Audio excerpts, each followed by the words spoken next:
following my trip around the Philippines. I did an update yesterday about hotels. Today it's about how much. Take it from the top. So before I went, I took my scooter in for a service, and that was the first part of the trip, getting the bike ready. So I got oil, gearbox oil, lubricant and coolant, and a new air filter, and I got the CVT checked, and that came to around 500 peso. I filled her up with petrol at Calax to get me a benchmark, which was 61 peso. So my tank cost, full tank 5.5 litres, was approximately 270 peso. On the journey, what we tended to try and do was drive for a day, empty the tank, and then refill the next morning, and then drive for another period of time till that tank was empty. So we filled the tank up, or I filled my tank up 30 times or 31 times over my travel period of the month. Now my fuel range ranged from, in price, in Davao and going north in Mindanao, around 62 peso a litre. When I got to Samar, it went up to about 74 peso a litre, because it's out in the provinces. When I got to Leyte and I got to Luzon, it dropped back down to 61, 62. When I got over onto Negros Oriental, it went back up to around 73, 74. And when I got down to Dumaguete, that was the most expensive price I paid, which was 83 a litre, and that was for the Coke bottles. So you can fill up in a gas station, but if there isn't a gas station, you can find these petrol places that sell petrol on the side of the road, and it's either red for premium and green for unleaded, and they come in glass Coke bottles, and you just turn around and you buy them. So that was the most expensive, at 365 peso to fill up Scooty. So overall, it was around 300 peso a day, say, for 30 days. So you just turn around and do the math, really. 300 peso a day, 30 days, 3 threes, 9,000 peso to travel around the Philippines. Now accommodation, what I was tending to turn around and try and do was, when I was traveling, it was either get cheap accommodation, and out of the 30 days which we stayed on the road, 11 of those days we had accommodation below 1,000 peso, not including breakfast. Now that's key for me, because the other hotels I stayed at were between 1,200 and 1,500, but didn't include breakfast, and there were 9 of those. Okay, so that comes to 20. Then I had 10 hotels which included breakfast. Now the Days Hotel in Iloilo, the Manila Hotel, the Balor Beach Hotel, the Embassy Hotel in Butuan, the Panagan Pension, the Dumaguete C&L Hotel, the Ashtung resort on Negros, they all came with breakfasts. All of them came with breakfasts. Some were nice, but some were terrible. So we would aim to turn around and find a hotel every couple of days that included breakfast for around 1,500 peso. And that would turn around and give us one of our meals for the travelling period, because you could do your bacon, your eggs, your fruit, your juice, your coffee, your toast.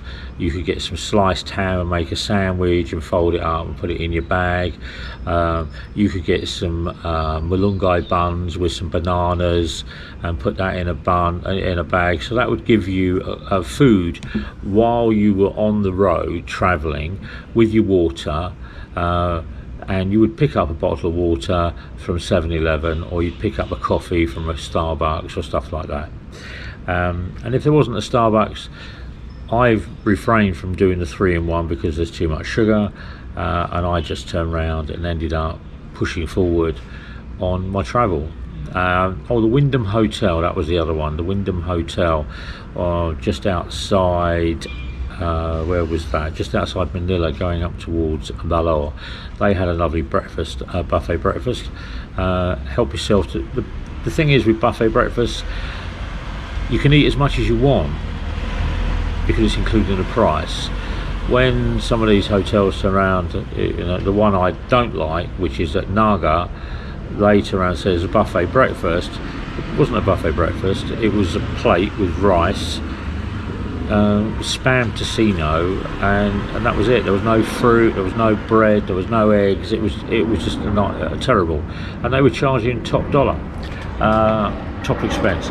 So if you turn around and average that, 10 of the hotels were below 1,000, 10 of the hotels were around 1,500, and 10 of the hotels were around 2,000. That would give you your 20, it would give you your 15, and it would give you your 10. So you're looking at around 45,000 for your accommodation with your breakfast foods. Now, when we got to certain cities on our journey, if that city was special regarding certain foods like snapper or tilapia or pork or sinigang, we would actually go out of our way to try and find that and buy that dinner food, and we had some exceptional food. But we didn't pay more than 1,000 peso for both me and Jim, including beers, for dinner. I think the most we actually spent, I spent, was at the Manila Hotel in Manila. I bought a dinner with cocktails and stuff like that, and I think it was about 3,200 peso. But it's a one-off treat for me. Jim had actually gone to another hotel further down the road, but he wasn't too keen on it. But it was too late because there was no way he was going to ride back, because he was like an hour and a half, 2 hours further down the road. So on the food wise, if you turn around and pencil in around about 30,000, and then I didn't have any breakdowns or any problems with the bike.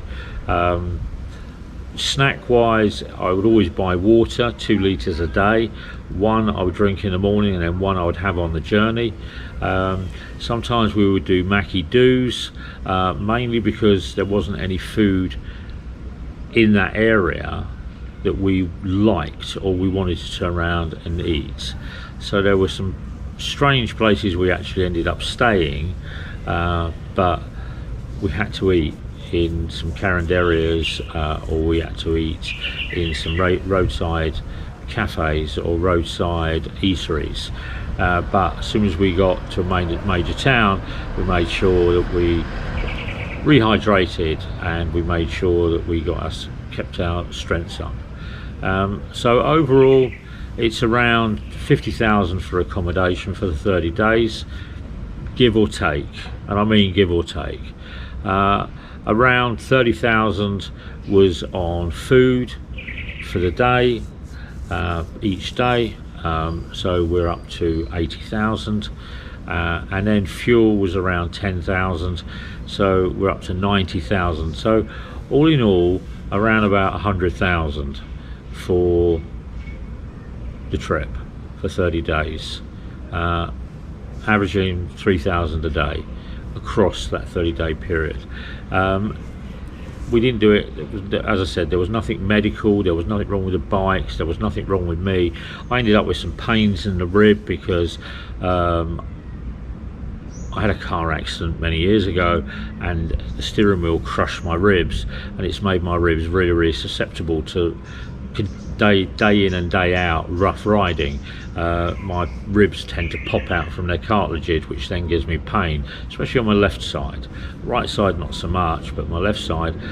So for the last 6 days I was riding in pain, but I wasn't riding in pain that I needed medication or anything like that. So it was just keep it 50 kilometers an hour.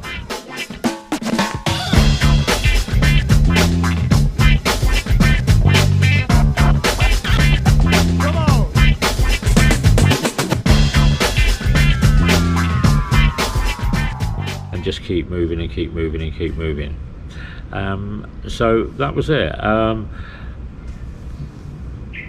Wash wise and hygiene wise, I purchased four boxes of Dettol soap. I tend to use the Dettol soap when I travel because it's got antiseptic in it, and it's also got sanitizing properties that will turn around if I get a nick or a cut, and it will help clear the infection.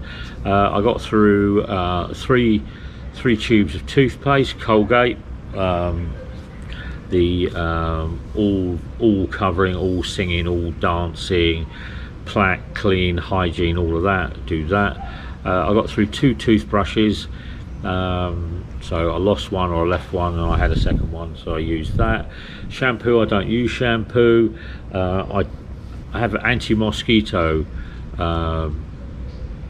called Skin Soft, and I put that on. It's just an atomizer, and I spray that, and that keeps away the mosquitoes and the bugs from biting me. What else did I turn around and do on expense wise?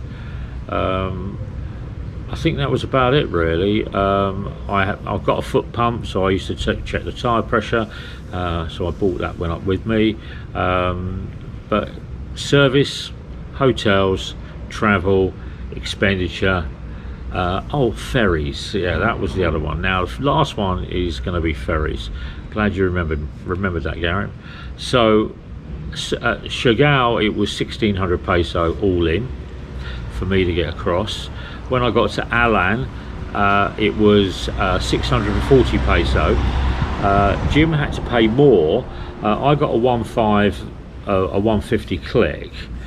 Jim's got a 160 click. That extra 10 cc's on his engine cost him another 250 peso to turn around and travel. When we got over to Bantanez and we were coming down, that cost us 1,760 peso without the accommodation, and the accommodation went on that. So that night of accommodation on the ferry was just a normal snack ride that we turned around and took snacks with us. We had breakfast in the hotel, and we turned around and travelled overnight. We slept overnight, woke up in the morning, and then we turned around and travelled. When we got to Dumaguete, it was 1,650 peso, and when we got to Iloilo, it was 350 for the ferry to Bacolod. It was 15 peso port charges, and it was 10 peso environmental fee. and you have that in every port. You get an environmental fee, you get a port fee, you get a Coast Guard check, but they don't charge anything. They just check the paperwork's right and you're not smuggling the bike, and then you get your fee for your ferry. Now you either pay that before you get on the ferry or you pay on the ferry. So overall around 5,000 peso, 6,000 peso for my ferry travel and my overnight sleeping accommodation on those ferries. Food wise, not clever. It's just a bread roll with some chicken noodles. So cost wise, let's turn around and say nearly 4,000 peso a day, and you can do what me and Jim did. You can turn around and hop on a bike and travel around the Philippines, and you can stay at different hotels. You can stay cheaper, admittedly. You can eat cheaper, admittedly. I don't want to become ill. I don't want to end up having a watery bottom. I don't want to end up having stomach ache. I don't want to end up having problems with my mouth. I don't want to end up having problems with temperatures and stuff like that. So I tend to keep safe on food when I travel. I tend to turn around and take sanitizing soaps and sanitizing washes to turn around and make sure that I'm not picking up any germs or bugs. Didn't wear a mask anywhere along the line, along the route. I do wear clear optical glasses so that I can keep the dust out of my eyes and I don't get any irritation. But majority of the time the rooms had water, hot water. The rest of the time it was either a pail or cold water. A lot of the time me and Jim would keep to San Miguel Pilsen or San Miguel Light or Coke Zero, and then in the morning it was rehydrate with 2 to 3 litres of water through the day. But normally one litre of water before we got on the road in the morning after breakfast, and then we would start to dehydrate. You know, I've burnt my skin, as they turn around and say here. It's just a good colour. I don't use any after sun, I don't use any sun cream, I don't use any lotion. I just make sure that I'm not out in the sun for too many hours a day. But that was it, really. That was the price you pay to see this beautiful country. Any questions, like, share, subscribe, put them at the bottom, and look forward to getting back to you. As I said, it's Friday. I got back into Davao on Monday, so I've been here 4 days. I'm recuperating, still recuperating. As I said, I've still got that pain in my rib, but that's nothing to do with the bike ride. That's because roads, and I'll cover off the roads either tomorrow or on Sunday, the condition of the roads, and I'll also cover off safety and health. Health of the bike and health of me, and any issues that I had on the road, and what to look for. Driving styles, crazy people, all that. I'll cover that off. But take care. Davao City, safest city in the world.